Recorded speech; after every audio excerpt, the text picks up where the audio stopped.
तो hello guys, this is Manoj और आज की इस वीडियो में मैं आपको ट्रेडिंग के रिलेटेड 1000 से भी ज़्यादा सवालों के जवाब देने वाला हूं जो कि ज़्यादातर बिगिनर्स के मन में रहते हैं। ये वीडियो ट्रेडिंग के रिलेटेड 1000 सवालों की फर्स्ट सीरीज होने वाली है जिसमें हम 100 सवालों के जवाब जानेंगे। और मैं आपसे वादा करता हूं कि अगर आपने इस वीडियो को एंड तक देख लिया तो आपको ट्रेडिंग के रिलेटेड बहुत ही ज्यादा नॉलेज होने वाली है। तो आपसे रिक्वेस्ट है कि इस वीडियो को बिना स्किप किए एंड तक जरूर देखना। तो चलिए वीडियो को स्टार्ट करते हैं। तो इसमें हमारा सबसे पहला प्रश्न है, पेपर ट्रेडिंग क्या होती है? तो इसका उत्तर है, पेपर ट्रेडिंग एक ऐसी ट्रेडिंग होती है जिसकी मदद से आप बिना रियल मनी लगाए ट्रेडिंग सीख सकते हैं। इसे हम वर्चुअल ट्रेडिंग भी कहते हैं। हमारा अगला प्रश्न है, मार्केट कितने टाइप्स के होते हैं? तो इसका उत्तर है, मार्केट बेसिकली 6 टाइप के होते हैं। पहला शेयर मार्केट यानी अपना भारतीय बाजार, दूसरा बॉन्ड्स मार्केट, तीसरा फॉरेक्स मार्केट, चौथा कमोडिटी मार्केट, पांचवा डेरिवेटिव मार्केट और छठा क्रिप्टो मार्केट। हमारा अगला प्रश्न है, क्रिप्टो करेंसी का क्या मतलब होता है? तो इसका उत्तर है, क्रिप्टो करेंसी 2 शब्दों से मिलकर बना है। पहला क्रिप्टो और दूसरा करेंसी। अगर हम क्रिप्टो का हिंदी मतलब देखते हैं तो क्रिप्टो का हिंदी मतलब होता है गोपनीय या छुपा हुआ, और करेंसी का मतलब होता है मुद्रा यानी पैसा। तो इस तरीके से क्रिप्टो करेंसी का मतलब हुआ एक ऐसा पैसा जिसे गुप्त तरीके से यूज किया जाता है, उसे हम क्रिप्टो करेंसी कहते हैं। हमारा अगला प्रश्न है, क्या फॉरेक्स ट्रेडिंग इंडिया में लीगल है? तो इसका उत्तर है यस, फॉरेक्स ट्रेडिंग इंडिया में लीगल है। लेकिन फॉरेक्स ट्रेडिंग करने के लिए आप जो ब्रोकर यूज करोगे वो रिजर्व बैंक ऑफ इंडिया यानी आरबीआई और security and exchange board of India यानी सेबी के नियमों के अधीन होना चाहिए। हमारा अगला प्रश्न है, एक लॉट खरीदने में कितना पैसा लगता है? तो इसका उत्तर है, अलग अलग इंडेक्सेस में लॉट साइज अलग अलग होते हैं, लेकिन अगर हम ऑन एन एवरेज देखें तो अगर आपके पास 10 से 15 हज़ार रुपए हैं तो आप भारतीय बाजार में एक लॉट आराम से खरीद सकते हैं। हमारा अगला प्रश्न है, अगर मार्केट 100 पॉइंट ऊपर जाएगा तो हमें कितना प्रॉफिट होगा? तो इसका उत्तर है, अलग अलग स्ट्राइक प्राइस का डेल्टा मान अलग अलग होता है, लेकिन अगर आप आईटीएम यानी इन द मनी की बात करो तो इन द मनी का डेल्टा मान 0.5 से लेकर 0.7 तक होता है। इस तरीके से अगर हम 100 को 0.5 से मल्टीप्लाई करें तो आंसर 50 आता है। मतलब कि अगर मार्केट 100 पॉइंट ऊपर जाएगा तो हमें पर क्वांटिटी के पीछे 50 रुपए का प्रॉफिट होगा। अब मान लीजिए अगर एक लॉट में 50 क्वांटिटी है तो मार्केट के 100 पॉइंट ऊपर जाने पर आपको 2500 रुपए का प्रॉफिट होगा। हमारा अगला प्रश्न है, FIS और DIS का क्या मतलब होता है? तो इसका उत्तर है, FIS और DIS भारतीय बाजार के प्रमुख प्लेयर हैं। इसमें FIS का मतलब होता है फॉरेन इंस्टीट्यूशनल इन्वेस्टर और DIS का मतलब होता है डोमेस्टिक इंस्टीट्यूशनल इन्वेस्टर। हमारा अगला प्रश्न है, PCR क्या होता है? तो इसका उत्तर है, PCR एक टेक्निकल इंडिकेटर होता है जिससे हम मार्केट के सेंटीमेंट और पोटेंशियल का अंदाजा लगा सकते हैं। PCR का पूरा मतलब होता है पुट कॉल रेशो। अगर हम नंबर ऑफ पुट्स को नंबर ऑफ कॉल से डिवाइड करें तो जो रेशो निकल कर आती है उसे हम PCR वैल्यू या PCR रेशो कहते हैं। हमारा अगला प्रश्न है, सप्लाई और डिमांड जोन क्या होता है? तो इसका उत्तर है, मार्केट में जिस पॉइंट से प्राइस रेजिस्टेंस लेकर गिरता है वो पॉइंट हमारे लिए सप्लाई जोन हो जाता है, और जिस पॉइंट से प्राइस सपोर्ट लेकर ऊपर उठता है वो पॉइंट हमारे लिए डिमांड जोन हो जाता है। मतलब कि टेक्निकली अगर हम देखें तो जो हमारा रेजिस्टेंस है वो हमारे लिए सप्लाई जोन होता है, और जो हमारा सपोर्ट है वो हमारे लिए डिमांड जोन होता है। हमारा अगला प्रश्न है, थीटा डीके से लॉस कैसे होता है?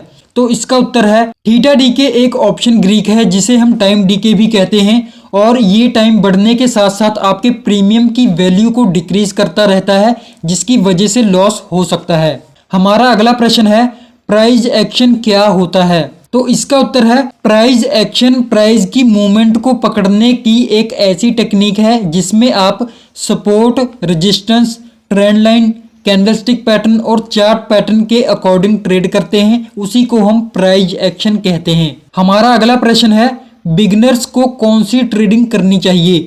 तो इसका उत्तर है, कैरी फॉरवर्ड ट्रेडिंग। हमारा अगला प्रश्न है, इंट्राडे ट्रेडिंग का क्या मतलब होता है? तो इसका उत्तर है इंट्राडे ट्रेडिंग में इंट्रा का मतलब होता है अंदर और डे का मतलब होता है दिन। तो इस तरीके से इंट्राडे ट्रेडिंग का मतलब हुआ जो ट्रेडिंग हम एक दिन के अंदर अंदर करते हैं उसी को हम इंट्राडे ट्रेडिंग कहते हैं। इंट्राडे ट्रेडिंग आप सुबह 9:15 से लेकर शाम के 3 बजे तक कर सकते हैं। हमारा अगला प्रश्न है मार्केट को एनालाइज करने के लिए बेस्ट टाइम फ्रेम कौन सा है? तो इसका उत्तर है मार्केट को एनालाइज करने के लिए वीकली, आवरली, 15 मिनट और 5 मिनट सबसे बेस्ट टाइम फ्रेम है। हमारा अगला प्रश्न है क्या ट्रेडिंग करने के लिए लैपटॉप या कंप्यूटर जरूरी है? तो इसका उत्तर हाँ भी है और ना भी है। हाँ उनके लिए है जो ट्रेडिंग सीख चुके हैं, वो कंप्यूटर या लैपटॉप ले सकते हैं, और ना उनके लिए है जो अभी बिगिनर हैं और ट्रेडिंग सीख रहे हैं। अगर आप भी एक बिगिनर हैं तो आपके पास कम से कम 2 मोबाइल फोन होने चाहिए। हमारा अगला प्रश्न है फोमो ट्रेडिंग क्या होती है? तो इसका उत्तर है जब आप बिना किसी लॉजिक के ट्रेड छूट जाने के डर से ट्रेड लेते हैं उसी को हम फोमो ट्रेडिंग कहते हैं। इसमें फोमो का पूरा मतलब होता है फियर ऑफ मिसिंग आउट। हमारा अगला प्रश्न है ट्रेडिंग के लिए बेस्ट बुक्स कौन सी हैं? तो इसका उत्तर है ट्रेडिंग के लिए कुछ बेस्ट बुक्स इस तरीके से हैं trading in the zone, the discipline trader, price action, rich dad poor dad और the psychology of the money trading की सबसे बेस्ट बुक्स हैं। हमारा अगला प्रश्न है डेल्टा क्या होता है? तो इसका उत्तर है डेल्टा एक ऑप्शन ग्रीक है जो आपके प्रीमियम का प्राइस मार्केट के कितने पॉइंट ऊपर जाने पर कितना बढ़ सकता है उसे बताता है। अलग अलग स्ट्राइक प्राइस का डेल्टा मान अलग अलग हो सकता है लेकिन आईटीएम यानी इन द मनी का डेल्टा मान सबसे ज्यादा हाई होता है। हमारा अगला प्रश्न है एफएनओ का क्या मतलब होता है? तो इसका उत्तर है एफएनओ का मतलब होता है future and option trading.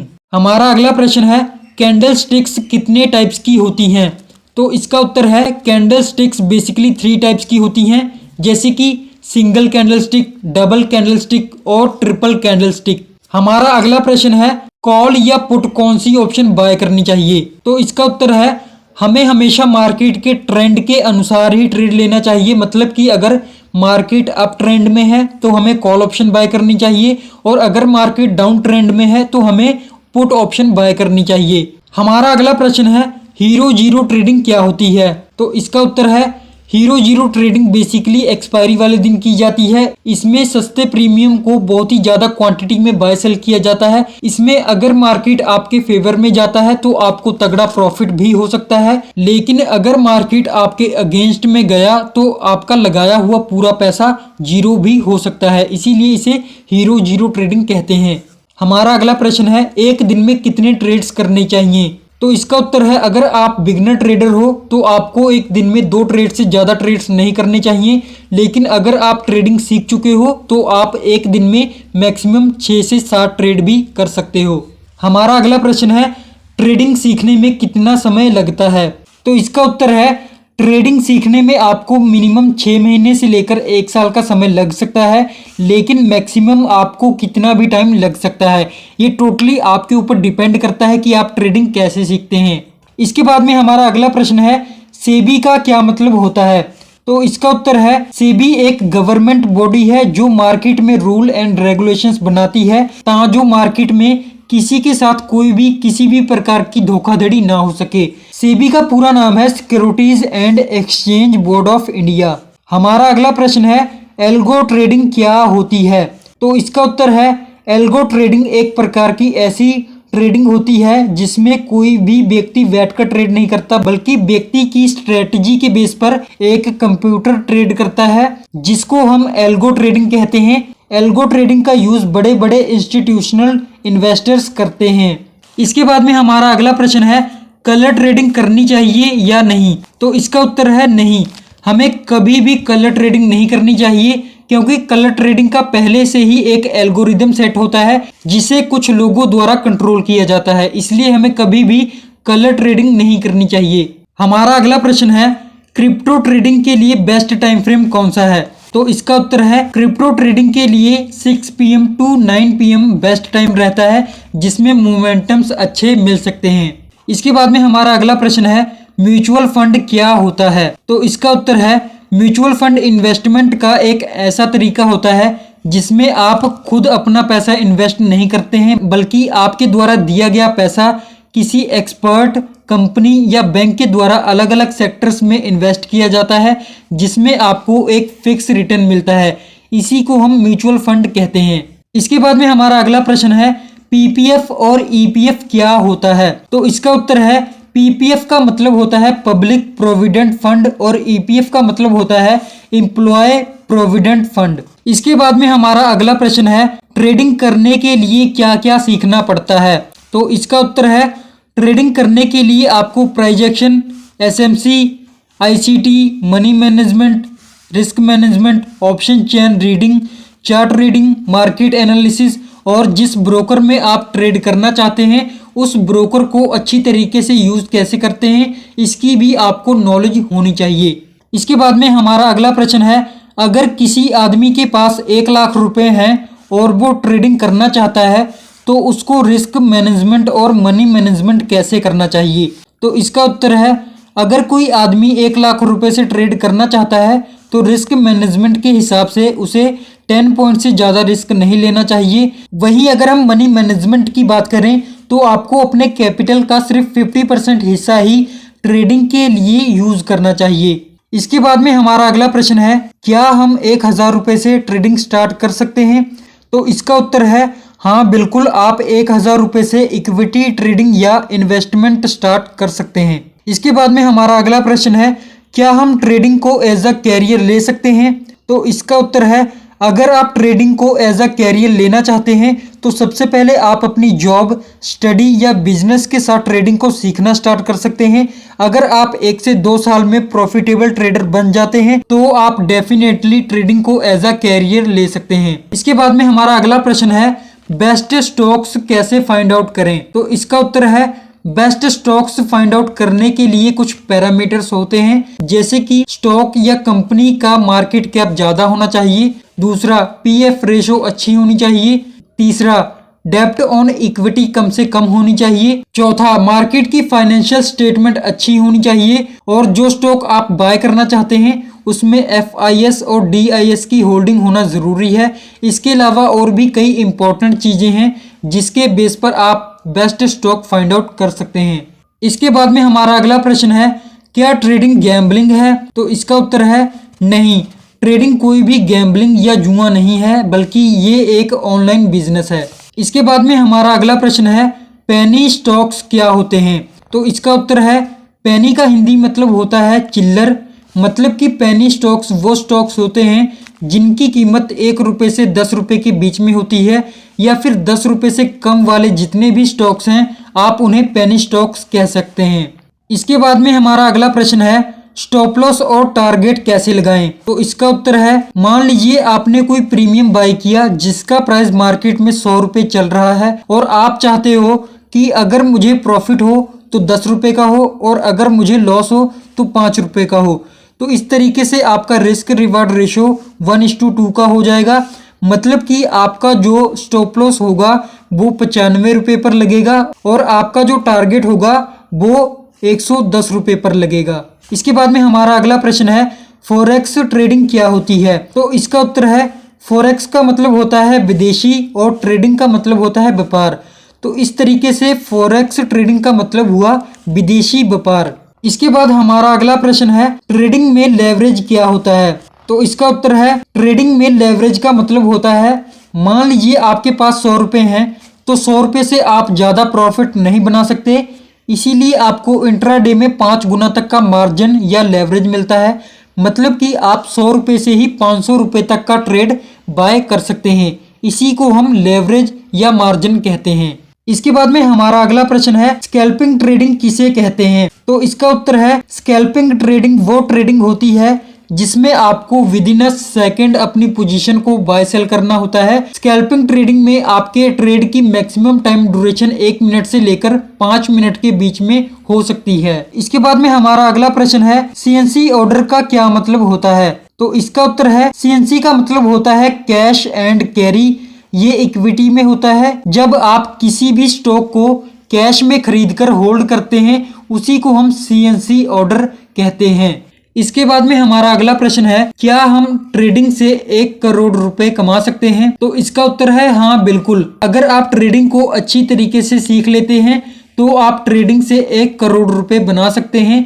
For example, एक व्यक्ति के पास 10 लाख रुपए का कैपिटल है जो ट्रेडिंग को अच्छी तरीके से सीखा हुआ है। अब मान लीजिए वो व्यक्ति 1 महीने में 15 ट्रेड्स करता है 10 लाख रुपए के कैपिटल से, तो अगर वो व्यक्ति सिर्फ 5 पॉइंट लेकर भी एग्जिट हो जाता है और अगर 15 में से सिर्फ उसके 10 ट्रेड भी प्रॉफिट में जाते हैं तो भी वो व्यक्ति 1 महीने का 5 लाख रुपए आराम से बना सकता है। इस तरीके से वो व्यक्ति 1 साल में 60 लाख रुपए और 2 साल में 1 करोड़ 20 लाख रुपए आराम से बना सकता है।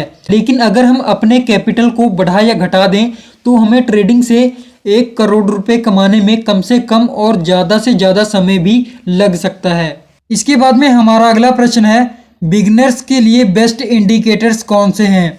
तो इसका उत्तर है वॉल्यूम और RSI बिगिनर्स के लिए बेस्ट इंडिकेटर्स हैं। इसके बाद में हमारा अगला प्रश्न है, ट्रेडिंग करने के लिए कैपिटल का जुगाड़ कैसे करें? तो इसका उत्तर है, अगर आप कोई स्टूडेंट या जॉब पर्सन हैं तो आप अपनी जॉब या स्टडी के साथ साथ पार्ट टाइम वर्क करके ट्रेडिंग के लिए कैपिटल का जुगाड़ कर सकते हैं। इसके बाद में हमारा अगला प्रश्न है, क्या ट्रेडिंग करने के लिए लोन लेना सही है या नहीं? तो इसका उत्तर है, हमें कभी भी ट्रेडिंग के लिए लोन या किसी से उधार नहीं लेना चाहिए, क्योंकि ट्रेडिंग करने में आपको समय लग सकता है और ट्रेडिंग में प्रॉफिटेबल बनने के लिए आपको पहले लॉसेस फेस करने पड़ सकते हैं। इसीलिए हमें ट्रेडिंग के लिए कभी भी लोन या किसी से उधार नहीं लेना चाहिए। इसके बाद में हमारा अगला प्रश्न है, फंडेड अकाउंट क्या होता है? तो इसका उत्तर है, फंडेड अकाउंट एक ऐसा अकाउंट होता है जिसमें आपको किसी थर्ड पर्सन या थर्ड पार्टी द्वारा ट्रेडिंग के लिए फंड प्रोवाइड कराया जाता है। Funded account basically forex trading के लिए होता है, जिसको लेने के लिए आपको फेज 1 और फेज 2 के चैलेंजेस को कंप्लीट करना पड़ता है। इसके बाद में हमारा अगला प्रश्न है, क्रिप्टो ट्रेडिंग करने के लिए बेस्ट एप्लीकेशन कौन सी है? तो इसका उत्तर है, क्रिप्टो ट्रेडिंग करने के लिए डेल्टा एक्सचेंज इंडिया सबसे बेस्ट एप्लीकेशन है। इसके बाद में हमारा अगला प्रश्न है, अगले दिन मार्केट गैप अप खुलेगा या गैप डाउन कैसे पता करें? तो इसका उत्तर है, इसके लिए आपको सबसे पहले निफ्टी 50 का क्लोजिंग प्राइस देखना होगा, फिर आपको गिफ्ट निफ्टी का क्लोजिंग प्राइस देखना होगा, जो कि आप ट्रेडिंग व्यू या मनी कंट्रोल पर देख सकते हैं। अगर गिफ्ट निफ्टी निफ्टी 50 से 100 पॉइंट ऊपर क्लोज हुआ है तो हाई चांसेस हैं कि मार्केट अगले दिन गैप अप ओपन होगा। लेकिन अगर गिफ्ट निफ्टी निफ्टी 50 से 100 पॉइंट नीचे क्लोज हुआ है तो हाई चांसेस हैं कि मार्केट अगले दिन गैप डाउन ओपन होगा। इस तरीके से आप पता लगा सकते हैं कि मार्केट अगले दिन गैप अप खुलेगा या फिर गैप डाउन। इसके बाद में हमारा अगला प्रश्न है, टेक्निकल एनालिसिस और फंडामेंटल एनालिसिस में क्या अंतर होता है? तो इसका उत्तर है, जब हम मार्केट में support, resistance, trend line, candlestick pattern और चार्ट पैटर्न के हिसाब से एनालिसिस करते हैं उसको हम टेक्निकल एनालिसिस कहते हैं। लेकिन जब हम किसी कंपनी के बारे में एनालिसिस करते हैं, जैसे कि कंपनी का फ्यूचर प्लान क्या है, कंपनी पर कर्जा कितना है या फिर कंपनी प्रॉफिट कितना कर रही है, इसको हम फंडामेंटल एनालिसिस कहते हैं। हमारा अगला प्रश्न है, क्रिप्टो ट्रेडिंग स्टार्ट करने के लिए कितना कैपिटल चाहिए? तो इसका उत्तर है, अगर आपके पास 10 से 15 हज़ार रुपए हैं तो आप आराम से क्रिप्टो ट्रेडिंग स्टार्ट कर सकते हैं। इसके बाद में हमारा अगला प्रश्न है, क्या ट्रेडिंग करने के लिए जॉब क्विट कर देनी चाहिए? तो इसका उत्तर है, बिल्कुल भी नहीं। ट्रेडिंग करने के लिए आपको अपनी जॉब कभी भी क्विट नहीं करनी चाहिए, क्योंकि ट्रेडिंग सीखने में आपको समय लग सकता है और ट्रेडिंग में प्रॉफिटेबल बनने के लिए पहले आपको लॉसेस फेस करने पड़ सकते हैं। इसीलिए आपको कभी भी ट्रेडिंग के लिए अपनी जॉब क्विट नहीं करनी चाहिए। हमारा अगला प्रश्न है, प्रॉफिटेबल ट्रेडर बनने में कितना टाइम लगता है? तो इसका उत्तर है, अगर आप ट्रेडिंग को अच्छी तरीके से सीखते हैं तो ट्रेडिंग में आपको प्रॉफिटेबल बनने में 2 से 3 साल का समय लग सकता है। हमारा अगला प्रश्न है, ट्रेडिंग में इम्पल्सिव वेव और करेक्टिव वेव क्या होता है? तो इसका उत्तर है, दाउ थ्योरी के मुताबिक जब मार्केट अप ट्रेंड में होता है तब प्राइस के ऊपर जाने को इम्पल्सिव वेव और प्राइस के नीचे आने को करेक्टिव वेव कहा जाता है। इसी तरीके से जब मार्केट डाउन ट्रेंड में होता है तब प्राइस के नीचे जाने को इम्पल्सिव वेव और प्राइस के ऊपर आने को करेक्टिव वेव कहा जाता है। इसके बाद हमारा अगला प्रश्न है, SMC या स्मार्ट मनी कॉन्सेप्ट क्या होता है? तो इसका उत्तर है, एसएमसी या स्मार्ट मनी कॉन्सेप्ट बहुत ही एडवांस स्ट्रेटजी है जिसे बड़े बड़े ट्रेडर्स, इन्वेस्टर्स, ऑपरेटर्स और बैंक्स यूज करते हैं। इसमें आपको trap trading, SL hunting, psychology, money management और रिस्क मैनेजमेंट के एडवांस कॉन्सेप्ट के बारे में पता चलता है। हमारा अगला प्रश्न है, ट्रेडिंग के लिए बेस्ट क्रिप्टो करेंसीज कौन सी हैं? तो इसका उत्तर है बिटकॉइन, इथेरियम और सोलाना ट्रेडिंग के लिए सबसे बेस्ट क्रिप्टो करेंसीज हैं। इसके बाद में हमारा अगला प्रश्न है, स्ट्राइक प्राइस क्या होता है? तो इसका उत्तर है मार्केट जिस प्राइस पर था, जिस प्राइस पर जाने वाला है या जिस प्राइस पर चल रहा है उस प्राइस को स्ट्राइक प्राइस कहा जाता है। स्ट्राइक प्राइस बेसिकली 3 टाइप के होते हैं, आईटीएम, एटीएम और ओटीएम। अब इसके बाद में हमारा अगला प्रश्न है, आईटीएम, एटीएम और ओटीएम क्या होता है? तो इसका उत्तर है आईटीएम, एटीएम और ओटीएम स्ट्राइक प्राइस होते हैं जिसमें आईटीएम का मतलब होता है इन द मनी, एटीएम का मतलब होता है एट द मनी और ओटीएम का मतलब होता है आउट ऑफ द मनी। इसके बाद में हमारा अगला प्रश्न है, हमें कौन सा स्ट्राइक प्राइस लेना चाहिए? तो इसका उत्तर है अगर आप बिगिनर हैं और ट्रेडिंग सीखने के लिए कर रहे हैं तो आप ओटीएम यानी आउट ऑफ द मनी वाला स्ट्राइक प्राइस बाय कर सकते हैं। वहीं अगर आप ट्रेडिंग से प्रॉफिट बनाना चाहते हैं तो आपको हमेशा आईटीएम यानी इन द मनी वाला स्ट्राइक प्राइस बाय करना चाहिए। हमारा अगला प्रश्न है, क्या इंडेक्स चार्ट और प्रीमियम के चार्ट में अंतर होता है? तो इसका उत्तर है हाँ, इंडेक्स चार्ट और प्रीमियम के चार्ट में अंतर होता है क्योंकि इंडेक्स चार्ट में कई सारी कंपनी शामिल होती हैं जबकि प्रीमियम का चार्ट हम उस ऑप्शन का देखते हैं जिस ऑप्शन को हम बाय करते हैं। हमारा अगला प्रश्न है, बीटीएसटी और एसटीबीटी ट्रेडिंग क्या होती है?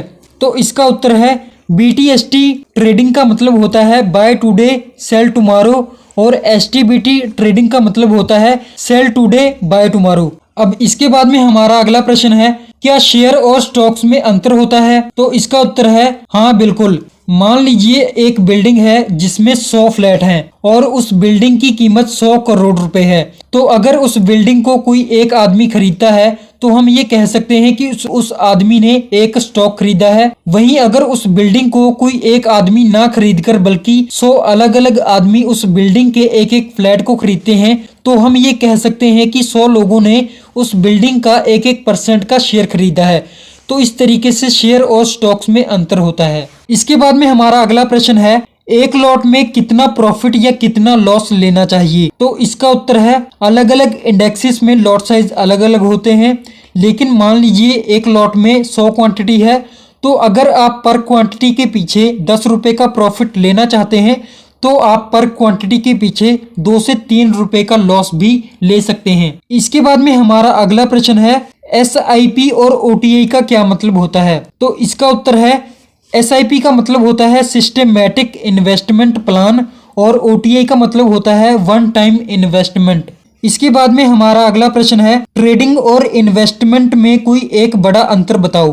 तो इसका उत्तर है ट्रेडिंग से आप एक दिन में पैसा बना सकते हैं, लेकिन इन्वेस्टमेंट से पैसा बनाने के लिए आपको टाइम लग सकता है क्योंकि इन्वेस्टमेंट आप जितने ज़्यादा समय के लिए करोगे उतने ही अच्छे रिटर्न्स आपको मिल सकते हैं। इसके बाद में हमारा अगला प्रश्न है, शॉर्ट सेलिंग क्या होती है? तो इसका उत्तर है जब किसी स्टॉक का प्राइस ऊपर जाता है तब हम स्टॉक को बाय करके प्रॉफिट कमाते हैं, लेकिन क्या आपको पता है कि जब किसी भी स्टॉक का प्राइस गिरता है तब हम उसे सेल करके भी प्रॉफिट बना सकते हैं।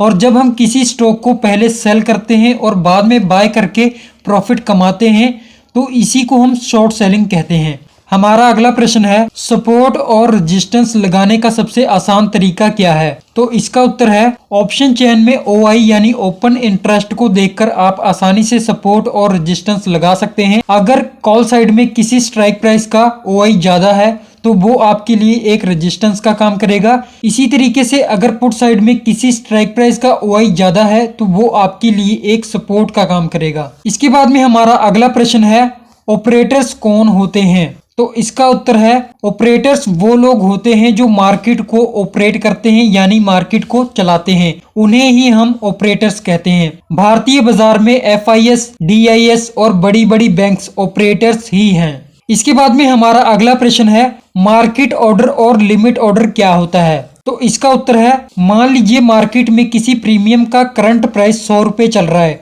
तो आपके पास दो ऑप्शंस हैं, या तो आप उस प्रीमियम को 100 रुपए पर ही बाय कर लो। अगर आप मार्केट के करंट प्राइस पर उस प्रीमियम को बाय करते हैं तो इसे हम मार्केट ऑर्डर कहेंगे। वही मान लीजिए अगर आप 100 रुपए वाला प्रीमियम 95 रुपए में बाय करना चाहते हैं तो आप सिस्टम में एक लिमिट सेट कर सकते हैं, इसी को हम लिमिट ऑर्डर कहते हैं। इसके बाद में हमारा अगला प्रश्न है मैक्स पेन क्या होता है। तो इसका उत्तर है मैक्स पेन मार्केट में वो पॉइंट होता है जहां से प्राइस या तो मैक्सिमम टाइम सपोर्ट लेकर ऊपर जाए या फिर मैक्सिमम टाइम प्राइस रेजिस्टेंस लेकर नीचे आए, उसी पॉइंट को हम मैक्स पेन कहते हैं। इसके बाद में हमारा अगला प्रश्न है ट्रैप ट्रेडिंग क्या होती है। तो इसका उत्तर है जहां पर 90% ट्रेडर ट्रैप होते हैं वहीं पर 10% ट्रेडर ट्रेड लेकर प्रॉफिट बनाते हैं, क्योंकि 10% ट्रेडर्स को ये पता है कि 90% लोग ट्रैप कहां पे होने वाले हैं। जहां पर ज्यादातर लोग ट्रैप होते हैं वहीं पर 10% लोग उनके अगेंस्ट में ट्रेड लेकर प्रॉफिट बनाते हैं, इसी को हम ट्रैप ट्रेडिंग कहते हैं। इसके बाद में हमारा अगला प्रश्न है एनएसई और बीएसई क्या होते हैं। तो इसका उत्तर है एनएसई और बीएसई भारतीय बाजार के एक्सचेंजेस हैं। इसमें एनएसई का मतलब है नेशनल स्टॉक एक्सचेंज और बीएसई का मतलब है बॉम्बे स्टॉक एक्सचेंज। एनएसई में 2500 से ज्यादा कंपनीज लिस्टेड हैं और बीएसई में 5000 से भी ज्यादा कंपनीज लिस्टेड हैं। इसके बाद में हमारा अगला प्रश्न है इंडिया विक्स क्या होता है। तो इसका उत्तर है इंडिया विक्स का मतलब होता है India volatility index. India VIX market की वॉलेटिलिटी को मेजर करता है। अगर इंडिया विक्स 12-13 से नीचे है तो हमें कभी भी ऑप्शन बाइंग नहीं करनी चाहिए, क्योंकि इसमें थीटा डीके की वजह से आपका लॉस भी हो सकता है।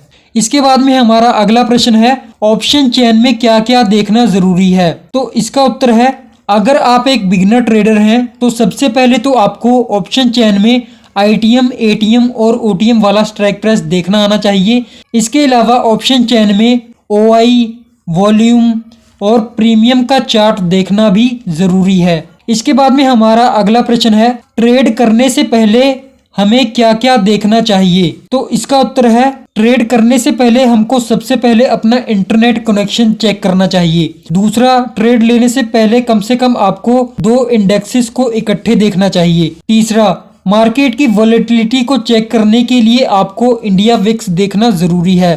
चौथा, आप जिस स्ट्राइक प्राइस को बाय करना चाहते हैं उसके प्रीमियम का चार्ट देखना जरूरी है। और पांचवा, ट्रेड लेने से पहले आपको अपना स्टॉप लॉस और टारगेट भी पहले से पता होना चाहिए। इसके बाद में हमारा अगला प्रश्न है बिना पैसों के ट्रेडिंग कैसे करें। तो इसका उत्तर है अगर आपके पास ट्रेडिंग करने के लिए फंड या कैपिटल नहीं है तो आप पेपर ट्रेड कर सकते हैं। प्ले स्टोर पर बहुत सारी ऐसी एप्लीकेशंस अवेलेबल हैं जिसमें आपको पेपर ट्रेडिंग करने के लिए वर्चुअल मनी मिल जाती है। इसके बाद में हमारा अगला प्रश्न है एक्सपायरी क्या होती है। तो इसका उत्तर है जैसा कि आप जानते हैं कि हर प्रोडक्ट की एक स्पेसिफिक एक्सपायरी डेट होती है, मतलब कि उस प्रोडक्ट पर जो डेट मेंशन होती है आप उस डेट तक ही उस प्रोडक्ट को यूज कर सकते हैं, उसके बाद में वो प्रोडक्ट एक्सपायर यानी खराब हो जाता है। सेम उसी तरीके से ऑप्शन ट्रेडिंग में कॉन्ट्रैक्ट्स की भी एक्सपायरी होती है। अगर आप एक्सपायरी डेट से पहले खरीदा गया कॉन्ट्रैक्ट सेल नहीं करते हैं तो प्रीमियम मेल्ट होने की वजह से आपका बड़ा लॉस भी हो सकता है। इसके बाद में हमारा अगला प्रश्न है ट्रेडिंग में हेजिंग का क्या मतलब होता है। तो इसका उत्तर है जब भी मार्केट साइडवेज होता है या किसी रेंज में फंस जाता है तो मार्केट की डायरेक्शन क्लियर ना होने के कारण कुछ ट्रेडर्स दोनों ही साइड यानी कॉल और पुट दोनों ही ऑप्शन को एक साथ बाय सेल करते हैं, जिसमें एक साइड का स्टॉप लॉस हिट हो जाने पर भी दूसरी साइड अच्छा तगड़ा प्रॉफिट हो सकता है। कुल मिलाकर जब कोई ट्रेडर कॉल और पुट दोनों ही साइड में एक साथ एंट्री बनाता है उसी को हम हेजिंग कहते हैं। इसके बाद में हमारा अगला प्रश्न है फ्यूचर एंड ऑप्शन में कौन सी ट्रेडिंग बेस्ट है। तो इसका उत्तर है अगर आपके पास बड़ा कैपिटल या बड़ा फंड है तो आप फ्यूचर ट्रेडिंग कर सकते हैं, क्योंकि फ्यूचर ट्रेडिंग में थीटा डीके या टाइम डीके नहीं लगता है, जिससे लॉस होने के चांसेस बहुत ही कम हो जाते हैं। तो इसके बाद में हमारा अगला प्रश्न है टॉप 5 बुलिश कैंडलस्टिक्स कौन सी हैं। तो इसका उत्तर है टॉप 5 बुलिश कैंडलस्टिक निम्नलिखित हैं। पहला हैमर, दूसरा बुलिश मारूबाजू, तीसरा बुलिश किकर, चौथा बुलिश हरामी और पांचवा बुलिश इनगल्फिंग कैंडलस्टिक एक्सेट्रा। इसके बाद में हमारा अगला प्रश्न है टॉप 5 बेरिश कैंडलस्टिक्स कौन सी हैं। तो इसका उत्तर है टॉप 5 बेरिश कैंडलस्टिक्स निम्नलिखित हैं।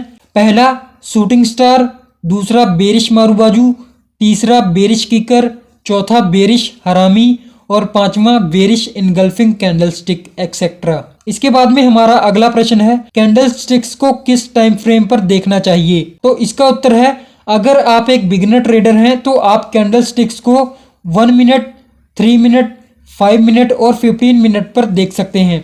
इसके बाद में हमारा अगला प्रश्न है ट्रेडिंग करने के लिए बेस्ट इंडेक्स कौन सा है। तो इसका उत्तर है ट्रेडिंग करने के लिए लगभग सारे ही इंडेक्सेस बेस्ट हैं, लेकिन अगर आप बिगिनर हैं तो आप निफ्टी 50 में ट्रेडिंग कर सकते हैं। इसके बाद में हमारा अगला प्रश्न है कमोडिटी ट्रेडिंग क्या होती है। तो इसका उत्तर है कमोडिटी का हिंदी मतलब होता है वस्तु या संसाधन। Gold, silver, zinc, crude oil और नेचुरल गैस कुछ बेस्ट कमोडिटीज हैं और इन्हीं में ट्रेडिंग करने को हम कमोडिटी ट्रेडिंग कहते हैं। इसके बाद में हमारा अगला प्रश्न है क्रिप्टो ट्रेडिंग कितने बजे से कितने बजे तक कर सकते हैं। तो इसका उत्तर है क्रिप्टो मार्केट 24/7 आवर खुला रहता है, मतलब कि आप 24 घंटे 7 दिन में से किसी भी टाइम क्रिप्टो ट्रेडिंग कर सकते हैं। इसके बाद में हमारा अगला प्रश्न है डिविडेंड क्या होता है। तो इसका उत्तर है डिविडेंड का हिंदी मतलब होता है लाभांश। ये एक तरीके से कंपनी का प्रॉफिट शेयर होता है जो इक्विटी मार्केट में कंपनी अपने शेयर होल्डर्स को एज अ रिवार्ड के रूप में देती है। हमारा अगला प्रश्न है रिस्क रिवार्ड रेशो क्या होता है। तो इसका उत्तर है मान लीजिए आपने 100 रुपए का कोई प्रीमियम बाय किया जिसमें आप 5 रुपए का लॉस ले सकते हैं, लेकिन प्रॉफिट आप 10 रुपए का लेना चाहते हैं। तो इस तरीके से आपका लॉस 1 गुना हो जाएगा और प्रॉफिट आपका 2 गुना हो जाएगा, मतलब कि आपका रिस्क रिवार्ड रेशो 1:2 का हो जाएगा। इसके बाद में हमारा अगला प्रश्न है ट्रेडिंग में अपनी खुद की स्ट्रेटजी कैसे बनाएं। तो इसका उत्तर है ट्रेडिंग में हर ट्रेडर का अपना अलग अलग एक्सपीरियंस होता है और हर ट्रेडर अपने एक्सपीरियंस से ही एक प्रॉफिटेबल स्ट्रेटजी बनाता है जिसको यूज करके वो हर रोज बार बार प्रॉफिट बना सकता है। उसी तरीके से आप जिस सेटअप को यूज करके बार बार प्रॉफिट बनाते हैं वो कहीं ना कहीं आपकी एक स्ट्रेटजी ही होती है। इसके बाद में हमारा अगला प्रश्न है कॉन्ट्रा ट्रेडिंग क्या होती है। तो इसका उत्तर है कॉन्ट्रा का हिंदी मतलब होता है उल्टा, मतलब कि मार्केट के ट्रेंड के ओपोजिट ट्रेड लेना ही कॉन्ट्रा ट्रेडिंग कहलाता है। इसमें अगर मार्केट अप ट्रेंड में है तो आप हर करेक्शन पर सेल कर सकते हैं और अगर मार्केट डाउन ट्रेंड में है तो आप हर करेक्शन पर बाय कर सकते हैं। लेकिन कॉन्ट्रा ट्रेडिंग को सिर्फ स्कैल्पिंग के लिए ही यूज किया जाता है। नोट, बिगिनर ट्रेडर्स के लिए कॉन्ट्रा ट्रेडिंग रिस्की हो सकती है। इसके बाद में हमारा अगला प्रश्न है मार्केट के ट्रेंड को कैसे पहचानें। तो इसका उत्तर है मार्केट में बेसिकली 3 ही ट्रेंड होते हैं, पहला अप ट्रेंड, दूसरा डाउन ट्रेंड और तीसरा साइडवेज ट्रेंड। अगर प्राइस हायर हाइज और लोअर हाइज बनाता हुआ ऊपर जा रहा है तो इसका मतलब मार्केट अप ट्रेंड में है। अगर मार्केट लोअर लोज और लोअर हाइज बनाता हुआ नीचे जा रहा है तो इसका मतलब है मार्केट डाउन ट्रेंड में है। लेकिन अगर मार्केट एक रेंज में ही अप डाउन कर रहा है तो इसका मतलब है कि मार्केट साइडवेज ट्रेंड में है। इसके बाद में हमारा अगला प्रश्न है मार्केट ट्रेंड के हिसाब से ट्रेड कैसे लें। तो इसका उत्तर है आपने अक्सर सुना होगा कि हमें मार्केट के ट्रेंड के हिसाब से ट्रेड लेना चाहिए क्योंकि ट्रेंड इज योर फ्रेंड। अगर मार्केट अप ट्रेंड में है तो आप बाय ऑन डिप कर सकते हैं और अगर मार्केट डाउन ट्रेंड में है तो आप सेल ऑन राइज कर सकते हैं। इसके बाद में हमारा अगला प्रश्न है ब्रेकआउट रियल है या फेक कैसे पता करें। तो इसका उत्तर है अगर मार्केट में किसी भी लेवल का ब्रेकआउट या ब्रेकडाउन होता है तो ट्रेड लेने से पहले आपको सबसे पहले प्रीमियम का चार्ट देखना चाहिए, क्योंकि अगर इंडेक्स चार्ट के साथ में प्रीमियम के चार्ट पर भी ब्रेकआउट या ब्रेकडाउन आया है तो इसका मतलब है कि वो ब्रेकआउट या ब्रेकडाउन रियल है। इसके बाद में हमारा अगला प्रश्न है ETF क्या होता है। तो इसका उत्तर है ETF का मतलब होता है एक्सचेंज ट्रेडेड फंड। ये एक प्रकार की इन्वेस्टमेंट होती है, इसके थ्रू आप निफ्टी 20, बैंक 20 और गोल्ड 20 में अपना पैसा लगा सकते हैं। इसके बाद में हमारा अगला प्रश्न है कॉल राइटिंग और पुट राइटिंग क्या होती है। तो इसका उत्तर है जब कोई बड़ा प्लेयर या operator maximum number of call contracts को सेल करता है तो उसे हम कॉल राइटिंग कहते हैं। इसी तरीके से जब कोई बड़ा player maximum number of puts contract को सेल करता है तो उसे हम पुट राइटिंग कहते हैं। इसके बाद में हमारा अगला प्रश्न है क्रिप्टो करेंसी किसने बनाई थी। तो इसका उत्तर है क्रिप्टो करेंसी सातोशी नाकामोटो नामक एक व्यक्ति ने बनाई थी। इसके बाद में हमारा अगला प्रश्न है क्रिप्टो करेंसी इतनी महंगी क्यों है। तो इसका उत्तर है इसके लिए आपको सप्लाई और डिमांड को समझना होगा। आपको ये पता होना चाहिए कि जिस चीज की सप्लाई ज्यादा होती है और डिमांड कम होती है वो चीज सस्ती होती है। इसी तरीके से जिस चीज की सप्लाई कम होती है और डिमांड ज्यादा होती है वो चीज महंगी होती है। अब क्योंकि क्रिप्टो करेंसी की वर्ल्ड वाइड डिमांड बहुत ही ज्यादा है और सप्लाई बहुत ही लिमिटेड है, इसलिए क्रिप्टो करेंसी महंगी है। इसके बाद में हमारा अगला प्रश्न है, डीमैट अकाउंट क्या होता है? तो इसका उत्तर है, जैसे आपको अपने पैसों को रखने के लिए एक बैंक अकाउंट की जरूरत पड़ती है, वैसे ही शेयर मार्केट में ट्रेडिंग और इन्वेस्टमेंट करने के लिए भी आपको एक अकाउंट की जरूरत पड़ती है, जिसे हम कहते हैं डीमैट अकाउंट। इसके बाद में हमारा अगला प्रश्न है, डीमैट अकाउंट बनाने के लिए बेस्ट ब्रोकर कौन सा है? तो इसका उत्तर है, डीमैट अकाउंट बनाने के लिए एंजल वन, अपस्टॉक, जीरोधा, धन, पेटीएम मनी और ग्रो सबसे बेस्ट ब्रोकर्स हैं। लेकिन अगर आप एक बिगिनर हैं तो आप एंजल वन या धन में अपना डीमैट अकाउंट बना सकते हैं। लिंक आपको डिस्क्रिप्शन में मिल जाएंगे। इसके बाद में हमारा अगला प्रश्न है, एसआईपी कैसे स्टार्ट करें? तो इसका उत्तर है, एसआईपी स्टार्ट करना बहुत ही आसान है। इसके लिए आपको अपने डीमैट अकाउंट, जिस भी ब्रोकर के साथ में आपका डीमैट अकाउंट है, उस डीमैट अकाउंट में आपको एसआईपी वाला ऑप्शन मिल जाएगा, जहां से आप 100 रुपए, 500 रुपए या 1000 रुपए से मंथली एसआईपी शुरू कर सकते हैं। अब इसके बाद में हमारा लास्ट प्रश्न है, ट्रेडिंग से डेली 1000 रुपए कैसे कमाएं? तो इसका उत्तर है, अगर आप एक बिगिनर ट्रेडर हो तो ट्रेडिंग से डेली का 1000 रुपए कमाना आपके लिए बहुत ही ज्यादा मुश्किल हो सकता है। लेकिन मेरे पास एक रास्ता है जिसमें आप ट्रेडिंग से तो नहीं बट ट्रेडिंग ऐप से डेली का 1000 रुपए जरूर कमा सकते हो। इसके लिए आपको करना क्या है, आपको सबसे पहले अपना डीमैट अकाउंट बनाना है। आपके डीमैट अकाउंट में एक ऑप्शन मिलता है रेफर एंड अर्न का। इसमें अगर आप अपने ट्रेडिंग ऐप का लिंक सेंड करते हो किसी फ्रेंड को और आपका फ्रेंड आपके सेंड किए हुए लिंक से अपना डीमैट अकाउंट बनाकर ट्रेडिंग स्टार्ट कर देता है, तो जो भी आपका रेफरल अमाउंट होगा 500 से 600 रुपए, वो आपके बैंक अकाउंट में 3 से 4 दिनों में क्रेडिट कर दिया जाएगा। तो इस तरीके से अगर आप एक दिन में 10 लोगों को भी अपने ट्रेडिंग ऐप का लिंक सेंड करते हैं और उसमें से सिर्फ 2 लोग भी अगर अपना डीमैट अकाउंट बनाकर ट्रेडिंग स्टार्ट कर देते हैं तो आप डेली का 1000 रुपए आराम से बना सकते हैं। लेकिन अगर आपके पास ही डीमैट अकाउंट नहीं है तो मैंने डिस्क्रिप्शन में अपस्टॉक, एंजल वन और धन के बिल्कुल फ्री लिंक दे दिए हैं, जहां से आप अपना डीमैट अकाउंट बना सकते हैं और शेयर मार्केट में अपनी ट्रेडिंग और इन्वेस्टमेंट जर्नी स्टार्ट कर सकते हैं। इसी के साथ आप रेफर एंड अर्न के थ्रू भी पैसे बना सकते हैं। तो ये था ट्रेडिंग के रिलेटेड 1000 सवालों के जवाब की सीरीज का फर्स्ट पार्ट, जिसमें आपने 100 सवालों के जवाब जाने जो कि बहुत सारे बिगनर्स जानना चाहते थे और इन सवालों को बहुत ही ज्यादा सर्च किया गया था। तो मैं उम्मीद करता हूं कि आपको ट्रेडिंग के रिलेटेड सारे ही सवालों के जवाब मिल गए होंगे। लेकिन अगर आपके मन में फिर भी कोई डाउट या कंफ्यूजन है तो आप मुझे कमेंट्स में बता सकते हैं। मैं नेक्स्ट वीडियो में आपके सवालों का जवाब देने की कोशिश करूंगा। तो आज की इस वीडियो में बस इतना ही। वीडियो पसंद आई हो तो वीडियो को लाइक कर देना, अपने ट्रेडर फ्रेंड्स के साथ शेयर कर देना और इस वीडियो का सेकंड पार्ट देखने के लिए आप इस चैनल को सब्सक्राइब भी कर सकते हैं। इसी के साथ अगर आपके पास अभी तक कोई भी डीमैट अकाउंट नहीं है तो डिस्क्रिप्शन में आपको डीमैट अकाउंट के लिंक मिल जाएंगे, जहां से आप फ्री में अपना डीमैट अकाउंट बना सकते हैं। इस वीडियो को यहाँ तक देखने के लिए आपका दिल से धन्यवाद।